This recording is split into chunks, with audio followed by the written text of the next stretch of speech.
রাজধানীর কামরাঙ্গীচরের আলোচিত ডাকাতির ঘটনায় 4 জনকে গ্রেফতার করেছে ডিএমপির কামরাঙ্গীচর থানা পুলিশ। পুলিশ জানায়, ঘটনাস্থল ও আশপাশের সিসিটিভি ফুটেজ বিশ্লেষণ এবং গোয়েন্দা তথ্যের ভিত্তিতে অভিযুক্তদের শনাক্ত করে অভিযান চালানো হয়। পরে 4 জনকে গ্রেফতার করে তাদের কাছ থেকে লুণ্ঠিত 2,20,000 টাকা ও স্বর্ণালংকার উদ্ধার করা হয়। পুলিশের দাবি, একই ভবনের এক গৃহবধূর পরিকল্পনা ও সহযোগিতায় ডাকাতির ঘটনা ঘটে। এ ঘটনায় মোট 8 জন জড়িত বলে জানিয়েছে পুলিশ। পলাতক গ্রেফতার অভিযান চলছে।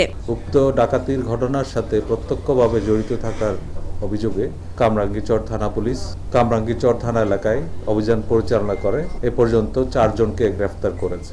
এই ঘটনা সংঘটিত হওয়ার পরপরই কামরাঙ্গীচর থানা পুলিশ সহ লালবাগ ডিভিশনের ঊর্ধ্বতন কর্মকর্তাগণ ঘটনাস্থল পরিদর্শন করেন এবং ঘটনার সাথে জড়িতদের শনাক্ত এবং গ্রেফতারে অভিযান আরম্ভ করেন।